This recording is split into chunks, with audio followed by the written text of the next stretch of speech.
Doubtnut पर आप पाएं कोटा के बेस्ट और टॉप टीचर्स जैसे एनवी सर, जीबी सर, आकांक्षा मैम की फ्री वीडियो लेक्चर्स। आज ही डाउनलोड कीजिए डाउटनेट ऐप। हेलो एवरीवन, आज हम थर्ड पार्ट कवर करेंगे ह्यूमन हेल्थ एंड डिजीज का। एंड आज हम पढ़ेंगे इम्यूनिटी। बहुत ज़्यादा इंपॉर्टेंट टॉपिक है। तो मैं आपको बहुत अच्छे से समझाऊंगी कि कितनी कितनी हमारी डिफरेंट टाइप की इम्यूनिटी होती है और हम पूरी एनसीईआरटी को डिटेल में पढ़ेंगे। देखो, तो अभी तक हमने क्या पढ़ा? हमने देखा कि कौन कौन सी डिजीजेज हैं, क्यों हमें कोई डिजीजेस है, कि क्यों हम अपने आप को हेल्दी नहीं रख पाते हैं, अपना एनवायरनमेंट क्लीन नहीं रख पाते हैं, डेफिशिएंसी होती है जिसकी वजह से डिजीजेस होती हैं। हमने सारी कॉमन डिजीजेस पढ़ी और मेजर जो इस बुक में दी थी मलेरिया एंड एड्स, हमने वो भी पढ़ ली।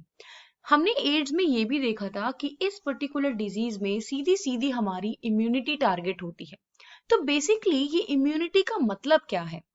तो देखो, हम हर रोज डेली कितने सारे इन्फेक्शियस एजेंट से एक्सपोज होते हैं। अगर हम अपने हाथों को भी चेक करेंगे तो उसमें n number of micro organism और ऐसे पैथोजन होंगे जो कि डिजीज कॉज करने की क्षमता रखते हैं। लेकिन हमको हर वक्त तो डिजीज होती नहीं, क्योंकि हमारी बॉडी एबल होती है उसको उसके अगेंस्ट बचाने में, उसको डिफेंड करने में केपेबल होती है ये फॉरेन एजेंट्स के अगेंस्ट। ये जो ओवरऑल एबिलिटी है होस्ट की किसी भी डिजीज के अगेंस्ट फाइट करने के लिए, उसको बोलते हैं इम्यूनिटी। अब अगर मैं इम्यूनिटी की क्लासिफिकेशन देखती हूँ तो ओवरऑल ये इनेट और एक्वायर्ड में बटी है। तो देखो, मैं ओवरऑल चार्ट आपको दिखा देती हूँ। इम्यूनिटी हमारी होती है दो टाइप्स की जनरली, इनेट इम्यूनिटी और एक्वायर्ड इम्यूनिटी। अब देखो, इनेट का मतलब है इन समझ लो पहले से ही जो बॉडी में प्रेजेंट है। तो ये वो इम्यूनिटी है जो बाय बर्थ ही ऑर्गेनिज्म के अंदर होती है। हमारी बॉडी में ये पहले से ही है। ऐसा नहीं है कि ये धीरे धीरे डेवलप हुई है, या लेट्स सपोज आपको कोई चोट लग जाती है तो आप टेटनस का इंजेक्शन लगाते हो तो आपको, ताकि आपको उसके अगेंस्ट उस तरीके का इन्फेक्शन ना हो। तो वो आप में एक्वायर्ड है, वो आपके बॉडी के अंदर उस पर्टिकुलर समय डाली गई है, तो वो एक्वायर्ड इम्यूनिटी होती है। अब देखो, इनेट में भी हमारी एक्सटर्नल है, इंटरनल है, कि बेसिकली इम्यूनिटी का काम प्रोवाइड कौन कर रहा है। जो हमारी बर्थ में जो इम्यूनिटी है, क्या वो एक्सटर्नली हो रही है या इंटरनल? एक्सटर्नल में फिर फर्दर फिजिकल और साइकोलॉजिकल फिजियोलॉजिकल आ जाता है, और इंटरनल में सेल्यूलर और साइटोकाइंस। तो देखो, जैसे मैंने बताया, innate immunity non specific type immunity है। ये किसी चीज के स्पेसिफिक नहीं है। अब आपकी बॉडी में शुरू से जो इम्यूनिटी प्रेजेंट है तो वो ऐसे नहीं आई कि ठीक है इस डिजीज के लिए है, इस डिजीज के लिए ये है, ऐसा नहीं होता है। वो एक कंबाइन एक ओवरऑल इम्यूनिटी है जो बहुत सारे पैथोजेंस के अगेंस्ट करती है, और वो टाइम ऑफ बर्थ से ही है। ठीक है। अब जैसे मैंने बताया, ये क्या होती है, दो टाइप्स में बांटी जा जाती है, एक्सटर्नल और इंटरनल। तो हम एक्सटर्नल स्टार्ट करेंगे। तो देखो, ये चारों जो होती है बेसिकली एक बैरियर्स बनाती है, फॉरेन जो एजेंट है उसके खिलाफ एक बैरियर बनाती है। तो चार टाइप के बैरियर हो गए। तो पहला एक्सटर्नल बैरियर हो गया जिसको हम फिजिकल बैरियर्स बोलते हैं। अब देखो कितना इजी है, स्किन ही है हमारा फिजिकल बैरियर। वो हमें एक बाहर के जो वैसा इन्वायरमेंट है और जो अंदर का हमारा काफी डेलिकेट इन्वायरमेंट है उससे बचा रहा है, उसके बीच में एक बैरियर बना रहा है, प्रिवेंट करता है सीधा सीधा कोई गलत माइक्रो ऑर्गेनिज्म एंटर नहीं हो जाए। अंदर भी म्यूकस की कोटिंग होती है ऑफ द एपिथेलियम लाइनिंग, जैसे रेस्पिरेटरी ट्रैक्ट में होती है, गैस्ट्रो इंटेस्टिनल मतलब पूरा जो डाइजेस्टिव ट्रैक्ट है उसमें होती है, यूरोजेनिटल जिसमें जो जेनाइटल का ट्रैक्ट कॉमन पाथ है, और जो यूरिनेशन का जो कॉमन पाथ है उसमें होता है। तो इन सब में ऐसे फिजिकल बैरियर्स हैं, स्किन है जो काम करती है, जो कि ट्रैप कर देते हैं माइक्रोब्स को बॉडी में एंटर होने से। देखो, दूसरा बैरियर था फिजियोलॉजिकल बैरियर, ये भी एक्सटर्नल था। अब देखो ये कैसे है एक्सटर्नल। हमारी स्टमक में एसिड प्रेजेंट है, वो एसिड बहुत सारे माइक्रोऑर्गेनिज्म को मार देता है। माउथ में सलाइवा है, ठीक है, टीयर्स हैं जो आईज हैं, ये माइक्रोबियल ग्रोथ को रोकती हैं। फिर आ जाते हैं इंटरनल बैरियर, जिसमें पहला हो गया सेल्यूलर बैरियर्स। अब देखो, ये हमारे वही हो गए जो हम बचपन से पढ़ते आते हैं, ल्यूकोसाइट्स, डब्ल्यूबीसी सेल्स। ये सेल्यूलर लेवल पे हैं, सेल जो है जो प्रोवाइड करते हैं इम्यूनिटी, लाइक जैसे पॉलीमॉर्फो न्यूक्लियर ल्यूकोसाइट्स। अब देखो इसका फुल फॉर्म अच्छे से पता होना चाहिए, PMNL, न्यूट्रोफिल्स हैं ये, ठीक है। मोनोसाइट्स हो गए, नेचुरल किलर जैसे लिम्फोसाइट्स हो गए, तो ये सब क्या है, सेल्स हैं जो इम्यूनिटी प्रोवाइड करते हैं। As well as macrophages tissue में ये क्या करते हैं, ये तो बहुत ही, जो भी बैक्टीरिया है, जो भी पैथोजन है, उसकी फैगोसाइटोसिस कर लेते हैं। जैसे अमीबा करता है ना, अमीबा को अपना यहाँ पे खाना दिखता है और उसको धीरे धीरे पूरा एनगल्फ कर लेता है। इसी तरीके से ये फैगोसाइट्स काम करते हैं, उस पैथोजन को बॉडी के अंदर लेके उसको खत्म कर देते हैं, डिस्ट्रॉय कर देते हैं। फिर आते हैं साइटोकाइन बैरियर्स। ये क्या है, बेसिकली वायरस इन्फेक्टेड सेल्स जो होते हैं वो प्रोटीन करते हैं, सिक्रीट करते हैं ऐसे सब्सटेंसेस जिनको इंटरफेरॉन्स बोलते हैं। बहुत इंपॉर्टेंट है, इंटरफेरॉन्स कौन सी टाइप की इम्यूनिटी है, ये क्या टाइप का बैरियर है। तो बेसिकली ये प्रोटेक्ट करते हैं non infected cell from further viral infection. मतलब उन सेल्स में ऑलरेडी प्रेजेंट है जिसमें अभी एज सच इन्फेक्शन हुआ नहीं है, लेकिन इन्फेक्शन हो नहीं जाए। अब देखो हम आ गए हैं अब एक्वायर्ड इम्यूनिटी में। एक्वायर्ड क्या थी, जो हम अटेन कर रहे थे। अब देखो एक्वायर्ड में मैंने आपको क्या बताया, अब ये हमारी फर्दर दो टाइप की होती हैं, एक जिसको बोलते हैं प्राइमरी और सेकेंडरी, ठीक है। अब देखो दोनों में ही यहाँ पे लिम्फोसाइट सेल्स का रोल है। लिम्फोसाइट सेल के टू टाइप्स हो गए, B lymphocyte, T lymphocytes. B lymphocytes को इसका जो सिस्टम है, जो इम्यून सिस्टम है, उसको ह्यूमोरल सिस्टम भी बोलते हैं, और टी लिम्फोसाइट्स को सेल मेडिएटेड भी बोलते हैं। तो ये हम अब पढ़ेंगे एनसीईआरटी से। अब देखो नाम से ही पता लग रहा है ह्यूमोरल क्यों, क्योंकि बेसिकली ये ब्लड में प्रेजेंट होते हैं बी लिम्फोसाइट्स, और ये किस तरीके से इम्यून सिस्टम प्रोवाइड करते हैं हम देखेंगे। और टी लिम्फोसाइट्स ये सेल मेडिएटेड होते हैं, ये ही हेल्प करते हैं बी लिम्फोसाइट्स को अपना काम करने में। अब देखो एक्वायर्ड इम्यूनिटी क्या है, हमने अटेन करी है विद लाइफ। अब वो भी हो गई जो स्टार्टिंग में आप वैक्सीनेशन ले रहे हो, है ना। अब वो भी हो गई कि आपको कोई चोट लग गई, अब आप उसके लिए इंजेक्शन ले रहे हो। अब वो ऐसे भी हो गई कि आप कोई मेडिसिन ले रहे हो ताकि वो फर्दर आपको बॉडी को खराब नहीं करे। तो ये पैथोजन स्पेसिफिक होती है, जब कोई चीज होती है या जिस पर्टिकुलर चीज से बचाना हो तो उसी के लिए दी जाती है। और ये मेमोराइज से कैरेक्टराइज्ड है ऑब्वियसली। अब क्योंकि पैथोजन स्पेसिफिक है तो उसकी मेमोरी तो होगी, ठीक है। अब ये मेमोरी वैक्सीनेशन में अगर आप देखो तो बॉडी में इनिशियली ही आपकी बॉडी में पैथोजन को सपोज इंजेक्ट कर दिया, लेकिन ये इनएक्टिव फॉर्म में होते हैं, लेकिन बॉडी क्या करती है, इसके अगेंस्ट तो एंटीबॉडी बना लेती है ना। तो जब लाइफ में दोबारा कभी वो पैथोजन आते हैं तो वो एंटीबॉडीज उसके अगेंस्ट फाइट करने लगते हैं, क्योंकि वहां पे एक मेमोरी डेवलप हो जाती है। तो यहाँ पे सारा खेल ही मेमोरी का होता है। Then this means that our body when it encounters a pathogen for the first time, जब पहली बार ही आती है तो एक प्राइमरी रिस्पॉन्स बना देती है जो लो इंटेंसिटी का होता है। लेकिन जब सेकेंडरी रिस्पॉन्स होता है, जब दोबारा वही आते हैं, तो वो एक अच्छा खासा रिस्पॉन्स उसके अगेंस्ट पे दिखाती है, एक मेमोरी जनरेट हो जाती है। तो the primary and secondary immune system, अब चाहे दोनों ही हो, चाहे वो प्राइमरी हो यानी कि पहले एनकाउंटर में हो गया, चाहे वो सेकेंडरी हो दूसरे एनकाउंटर में हो गया, जैसे मैंने बताया था कि दोनों में ही लिम्फोसाइट्स का काम होता है, स्पेशल टाइप के लिम्फोसाइट्स जो कि हमारे ब्लड में प्रेजेंट हैं, B lymphocytes and T lymphocytes. अब देखो मैंने आपको बताया था बी लिम्फोसाइट्स क्या है, इसको ह्यूमोरल भी बोलते हैं, ठीक है। तो बेसिकली इनका काम क्या है, ये हमारे ब्लड में है, ठीक है, प्रेजेंट है। ऐसे प्रोटीन्स बनाते हैं जो कि रिस्पॉन्स करते हैं अगेंस्ट उन पैथोजन के, हमारे ब्लड में फाइट करते हैं उन पैथोजन के अगेंस्ट। और वो क्या ऐसे प्रोटीन्स बनाते हैं, उनको बोलते हैं एंटीबॉडीज। अब वेरी इंपॉर्टेंट एंटीबॉडी का स्ट्रक्चर अगर आप देखोगे, ये एक इस तरीके का वाई शेप स्ट्रक्चर है।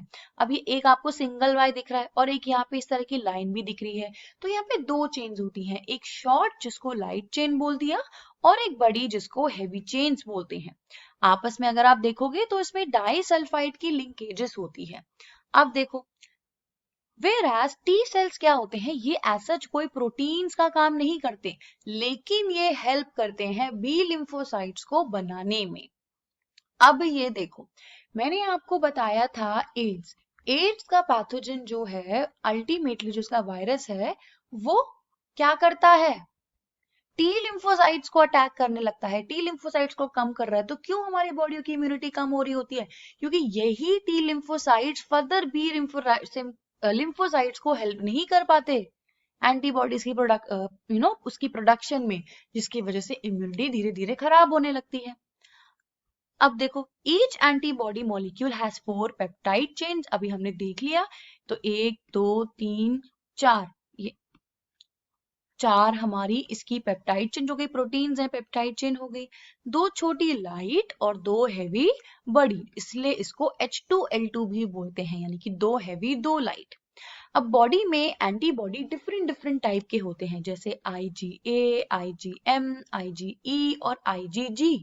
अब देखो यहाँ पे हमें इसका फंक्शन भी करना होगा, टाइप्स भी पढ़ने होंगे। तो देखो IgG वो होता है जो मदर से फीटस में ट्रांसफर हो रही है, और इसको देखो लर्न कैसे करेंगे, ये कैपिटल जी को मदर मान लो, स्मॉल जी को फीटस मान लो, तो ये मदर से फीटर पे ट्रांसफर होती है, आगे पास होती है। IgM की अगर मैं बात करती हूँ तो ये वो है, अब देखो मैंने छोटे जी को फीटस माना था, बेबी माना था, तो M को मैं मेड मान लेती हूँ। तो ये बॉडी खुद बना रही है, it is made by a newborn खुद से, ठीक है। अब अगर मैं IgA की बात करती हूँ तो देखो IgA से याद रख लो अटैचमेंट। तो बहुत सारे जो पैथोजन हो गए, वायरस हो गए, बैक्टीरिया हो गए, तो ये जब एपिथेलियल सेल्स में अटैच करेंगे तो उनकी अटैचमेंट को रोकते हैं। तो देखो कितने ज्यादा इंपॉर्टेंट हो गए IgA।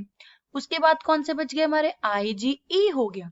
अब देखो ये याद कर लो कि ये इन्फ्लेमेशन में हेल्प करते हैं, इन्फ्लेमेशन के अगेंस्ट ये वाले एंटीबॉडीज काम करते हैं। तो देखो कितने सारे एंटीबॉडी रिलीज होते हैं ब्लड में, इसीलिए इस टाइप के रिस्पॉन्स को ह्यूमोरल इम्यून रिस्पॉन्स बोलते हैं। This is one of the 2 immune response, मैंने बता दिया था। और दूसरा कौन सा हो गया, सेल मेडिएटेड रिस्पॉन्स। तो जो टी लिम्फोसाइट था वो सेल मेडिएटेड रिस्पॉन्स था। अब very often when some human organs जैसे हमारे हार्ट, आई, हमने देखा होगा कि ये काम नहीं कर पाते, तो इसका एक ही तरीका होता है, अब इसका एक ही सोल्यूशन है कि ट्रांसप्लांट उन्हें कर दो। लेकिन अब किसी को भी तो ट्रांसप्लांट कर नहीं सकते, एक सूटेबल डोनर होना चाहिए, जो जिस पे भी आप डोनेट कर रहे हो उसकी बॉडी उसको एक्सेप्ट करनी चाहिए। क्योंकि अब जिस भी आपने वो जो ग्राफ्ट्स हैं वो कहीं से भी लिए हैं, किसी भी सोर्स से लिए हैं, तो वो डेफिनेटली कभी ना कभी रिजेक्ट हो सकती है, चाहे वो उसी टाइम बाद में। तो हमें पता होना चाहिए कि कौन सी उसकी बॉडी में सूटेबल है। Tissue matching, blood group matching, हर टाइप की चीजें करते हैं ताकि हम उसको ट्रांसप्लांट कर सके। और ये सेल्फ और नॉन सेल्फ में पता कौन लगाते हैं, ये सेल मेडिएटेड इम्यून रिस्पॉन्स ही हेल्प करता है। देन आ जाता है हमारा एक्टिव एंड पैसिव इम्यूनिटी। अब देखो एक्टिव और पैसिव क्या है, तो जो मैंने आपको एक्वायर्ड इम्यूनिटी बताई थी, अभी तक हमने इन्हें डिटेल में पढ़ लिया। एक्वायर्ड जो कि अब इन लाइफ हम उसको एक्वायर करेंगे। तो देखो वो भी 2 टाइप की होती है, एक एक्टिव और एक पैसिव। एक्टिव में फर्दर डिवीजन होता है नेचुरल और आर्टिफिशियल। तो अब देखो क्या होता है, अब देखो लेट्स सपोज हमारी जो बॉडी है किसी एंटीजन के अगेंस्ट एक्सपोज हुई, ठीक है, चाहे वो लिविंग फॉर्म में हो, चाहे वो डेड हो, चाहे वो कोई प्रोटीन हो, एंटीबॉडीज हमारी बॉडी में बन जाती हैं। तो इस टाइप की थिंग को बोलते हैं एक्टिव इम्यूनिटी, जो मैंने अभी थोड़ी देर पहले बताया था। तो देखो ये एक्टिव इम्यूनिटी कैसे हो रही है, ये धीरे होती है, इट टेक्स टाइम, ताकि वो पूरा अपने फुल इफेक्टिव रिस्पॉन्स में आ जाए, ठीक है। उसके बाद injecting the microbes deliberately during immunisation. For example मुझे मेरी बॉडी को किसी डिजीज से इम्यून करना है, ठीक है, तो पहले उसी बॉडी में उन्हीं एंटीजन, प्रोटीन्स, एंटीबॉडी को होस्ट में इंट्रोड्यूस किया जाता है। फिर धीरे धीरे क्या होता है, वो रिस्पॉन्स दिखाती है, स्लो होता है, फिर वो फुल इफेक्टिव रिस्पॉन्स दिखाती है। तो यही चीज होती है इसके अंदर। अब दूसरी तरफ क्या हो जाते हैं हमारे, जब हम उसी टाइम हमें तुरंत एक्शन लेना है और रेडीमेड एंटीबॉडीज डालते हैं, तो शॉर्ट टाइम के लिए होती है, डायरेक्टली उसी टाइम आपकी बॉडी में वो दे दिया जाएगा ताकि फॉरेन एजेंट से आप बच सको, उसको पैसिव इम्यूनिटी बोलती हैं। अब देखो, मदर मिल्क जो होता है उसको बहुत असेंशियल माना जाता है। क्यों? क्योंकि उसमें एक येलोइश फ्लूइड होता है जिसको कोलेस्ट्रॉम बोलते हैं। वेरी इंपॉर्टेंट, इस कोलेस्ट्रॉम में आईजीए टाइप की एंटीबॉडीज होती हैं। तो बेसिकली मदर से सिक्रीट होता है इनिशियल डेज ऑफ लैक्टेशन। जब मदर न्यूली बॉर्न बेबी को फीड करती है तो शुरुआत के दिनों में कोलेस्ट्रॉम रिलीज होता है। तो ये प्रोटेक्ट करता है जो फीटस है, जब वो रिसीव करता है ये एंटीबॉडीज को, ठीक है। उसके अलावा वो प्लासेंटा के थ्रू प्रेगनेंसी के टाइम भी करता है। तो ये सब हमारे पैसिव इम्यूनिटी में आ जाते हैं। अब हम पढ़ेंगे वैक्सीनेशन एंड इम्यूनाइजेशन, ठीक है। तो अब उससे पहले हम ये देख लेंगे, मैंने क्या बोला था, एक्टिव इम्यूनिटी के दो टाइप्स हैं। अब देखो, जो बॉडी में नेचुरली मिल गई, जैसे कोलेस्ट्रम, ठीक है। आर्टिफिशियल मतलब, अब इसका एग्जाम्पल हो गया वैक्सीनेशन। अगेन मैं फिर से बता रही हूँ कि हमारी बॉडी में कुछ पैथोजन को, ऑर्गेनिज्म को या डेड उन प्रोटीन्स को हमारी बॉडी में इंजेक्ट किया गया। हमारी बॉडी ने उस टाइम तो कोई इफेक्ट नहीं दिखाया, लेकिन एक मेमोरी बन गई। जब उनका फिर से एनकाउंटर हुआ तो धीरे धीरे डेवलप हो रही थी इम्यूनिटी और एक बहुत अच्छा रिस्पॉन्स दिखाया। वैक्सीनेशन में यही होता है। तो देखो, इस टाइप का क्या हो गया, ये आर्टिफिशियल रिस्पॉन्स हो गया, तो ये एक्टिव इम्यूनिटी हो गई। तो देखो, यहाँ पे भी वही लिखा है, जो प्रिंसिपल होता है इम्यूनाइजेशन वैक्सीनेशन का, वो मेमोरी पर डिपेंडेंट होता है। इनएक्टिवेटेड या वीक पैथोजन को बॉडी में इंट्रोड्यूस कराया, बॉडी ने एंटीबॉडीज बनाई, फिर vaccines also generate B anti lymphocyte जो रिकॉग्नाइज कर लेते हैं दूसरे एक्सपोजर में और फिर उसके अगेंस्ट एक्शन दिखाते हैं।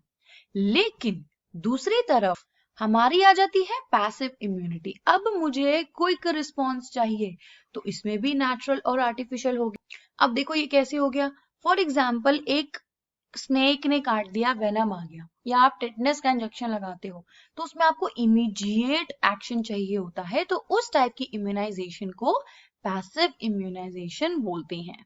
तो बेसिकली अगर किसी पर्सन जो है वो इन्फेक्ट हो रहा है कोई भी डेडली खतरनाक माइक्रोब से, जिसके लिए हमें क्विक इम्यून रिस्पॉन्स दिखाना है, जैसे टेटनस हो गया, अगेन इंपॉर्टेंट, तो उस टाइप की इम्यूनिटी को हम पैसिव इम्यूनाइजेशन बोलते हैं।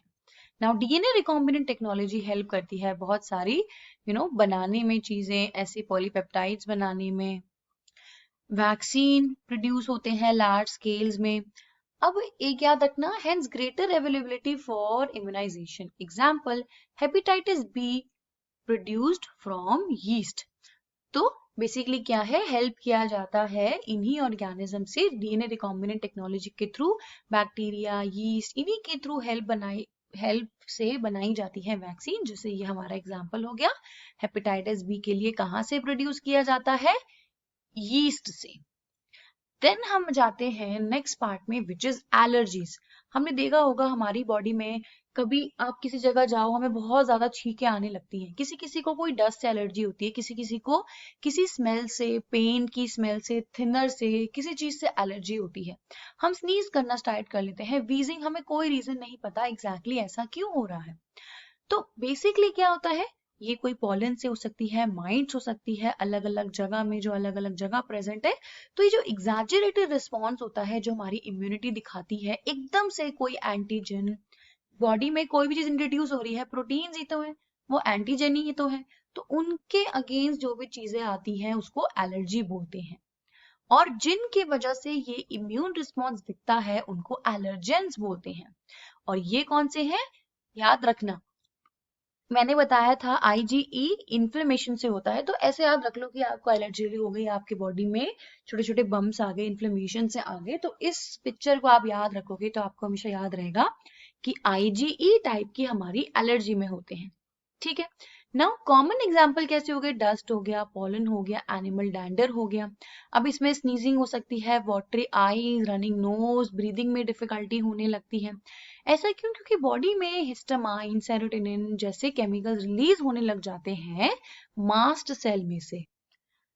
तो अगर हमें डिटरमाइन करना हो कि क्यों है, तो पेशेंट को एक्सपोज ही कर सकते हैं, तभी पता लगेगा कि किसके एक्सपोज करने से पेशेंट में वो सारे सिम्टम्स आ रहे हैं। ड्रग्स कैसे देंगे? एंटीहिस्टामाइन ही देंगे, एंटीसिस्टीन, एड्रेलिन, इस तरीके के देंगे जो क्विक एक रिस्पॉन्स देते हैं। समहाउ मॉडर्न लाइफस्टाइल में हमारी इम्यूनिटी कम हो गई है, हम ज़्यादा सेंसिटिव हो गए हैं क्योंकि हम इतनी हेल्दी चीज़ें नहीं खाते हैं, हम हर चीज़ों के लिए मेडिसिन लेते हैं, तो हमारा इम्यून सिस्टम इतना ज़्यादा अच्छे से काम नहीं कर पाता। तो बहुत रीजंस की वजह से अब हम ज़्यादा एलर्जिक रिस्पॉन्स दिखाते हैं। देन आता है एक और important topic which is auto immunity. देखो, ऑटो का मतलब कोई चीज सेल्फ है, इम्यूनिटी मतलब जो बॉडी खुद के ही सेल्फ में दिखाने लग गई। मतलब बॉडी पता नहीं लगा पा रही कि मेरे सेल कौन से हैं, सेल्फ और नॉन सेल्फ में पता नहीं लगा पा रही, और वो खुद के सेल्स के अगेंस्ट भी इम्यूनिटी दिखाने लगती है, अटैक करने लगती है सेल्फ सेल्स को। उसको बोलते हैं auto immune disease. Example rheumatoid arthritis. ठीक है, नेक्स्ट आ जाता है हमारी बॉडी का अब इम्यून सिस्टम क्या है। तो देखो, हमने देख लिए सेल्स, देख लिए रिस्पॉन्स, देख लिए। तो जैसे हमारी बॉडी का कोई सिस्टम होता है, सेल्स मिलके टिश्यू, टिश्यू मिलके ऑर्गन, ऑर्गन मिलके एक सिस्टम बनाते हैं। तो इम्यून सिस्टम में कौन कौन सी चीजें आती हैं? तो देखो, उसके अंदर भी ऑर्गन्स होती हैं, लिम्फोइड ऑर्गन्स बोलते हैं, लिम्फोइड टिश्यूज होते हैं, सेल्स होते हैं, और जो मॉलिक्यूल्स हो गए उनको एंटीबॉडीज बोलते हैं। ठीक है, अब ये सब मिला के हमें एलर्जिक रिएक्शन से, ऑटो इम्यून डिजीजेस से, ऑर्गन ट्रांसप्लांटेशन में बहुत ज्यादा हेल्प करते हैं। तो देखो, सबसे पहले ऑर्गन्स में कौन कौन से आ गए, तो बहुत ज्यादा इंपॉर्टेंट है। अब ये बेसिकली वो है जहाँ पे ओरिजिन, यानी कि जहाँ पे बनते हैं और मेच्योर होते हैं और बढ़ते हैं लिम्फोसाइट। लिम्फोसाइट बी और टी बन रहे हैं, मेच्योर भी हो रहे हैं और अपना नंबर भी इंक्रीज कर रहे हैं। अब प्राइमरी लिम्फोइड ऑर्गन्स ये कहाँ कहाँ हो गए? इनिशियली बोन मैरो में, थाइमस में, जहाँ पे ये इमेच्योर फॉर्म में होते हैं। फिर ये डिफरेंशिएट होते हैं antigen sensitive lymphocytes, particular antigen के जो सेंसिटिव बनते हैं, फिर वो उसमें मेच्योर होते हैं। एक बार जब ये मेच्योर हो जाते हैं, फिर ये सेकेंडरी लिम्फोइड ऑर्गन में चले जाते हैं। अब सेकेंडरी में कौन से आ गए? जैसे स्प्लीन हो गया, लिम्फ नोड्स हो गए, टॉन्सिल्स हो गए, pairs patches of the small intestine और अपेंडिक्स। सेकेंडरी लिम्फोइड ऑर्गन्स क्या करते हैं? ये साइट्स प्रोवाइड करते हैं फॉर द इंटरैक्शन, यानी कि अब इनको उन स्पेसिफिक एंटीजन के संग इंटरैक्ट तो करना है। अब कहीं पे भी तो इंटरैक्ट करेंगे नहीं, है ना? अगर एंटीबॉडी मान लो ऐसा है और एंटीजन ऐसा है और ये इससे यहीं पे इंटरैक्ट करेगा, तो वो साइट तो बनानी पड़ेगी ना।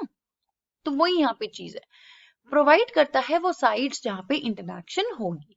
फिर अगेन पॉलिफरेट होते हैं and finally they become effector cells. अब यहाँ पे इनकी लोकेशन दे रखी है जो डायग्रामेटिक है रिप्रेजेंटेशन, तो हम इसको देख सकते हैं। अब देखो, बोन मैरो जो होता है वो मेन लिम्फोइड ऑर्गन्स है जहाँ पे सारे के सारे ब्लड सेल्स बनते हैं, इंक्लूडिंग लिम्फोसाइट्स, वो भी यही बनते हैं। थाइमस एक लोब्ड ऑर्गन है, कहाँ पे? दिल के पास है, beneath the breast bone. Then thymus क्या है? बड़ा होता है, ठीक है, टाइम ऑफ बर्थ पे, लेकिन इसका साइज फिर छोटा होता रहता है जैसे जैसे हम प्यूबर्टी में आते हैं। फाइनली सबसे छोटा साइज अटेन कर लेता है मेच्योर जब हो जाते हैं। बोथ बोन मैरो और थाइमस ऐसा माइक्रो इन्वायरमेंट प्रोवाइड करते हैं जिसमें कि वो लिम्फोसाइट्स डेवलप हो सके, मेच्योर हो सके। कि इन्हीं में तो डेवलपमेंट होती है पहले प्राइमरी में, फिर ये जाते हैं सेकेंडरी में, अब स्प्लीन में आ गए। तो ये लार्ज होते हैं, बीन शेप्ड ऑर्गन्स होते हैं, यहाँ पे लिम्फोसाइट्स होंगे, फैगोसाइट्स होंगे। अब देन ये क्या करते हैं? फिल्टर का काम करते हैं, ब्लड में ट्रैप करते हैं ब्लड बोन माइक्रोऑर्गेनिज्म, यानी कि ब्लड बोन, ब्लड के थ्रू जो माइक्रोऑर्गेनिज्म ट्रांसपोर्ट हो रहे हैं। स्प्लीन भी एक लार्ज रिजर्वायर है जिसमें एरिथ्रोसाइट्स यानी कि आरबीसीज होती हैं। लिम्फ नोड्स क्या है? बेसिकली लिम्फ नोड्स छोटे छोटे सॉलिड स्ट्रक्चर हैं जो लोकेटेड रहते हैं कहाँ पे? डिफरेंट डिफरेंट पॉइंट्स में along the lymphatic system. Lymph node जो होते हैं सर्व करते हैं क्या? Again trapping of micro organism या फिर कोई भी फॉरेन एंटीजेंस।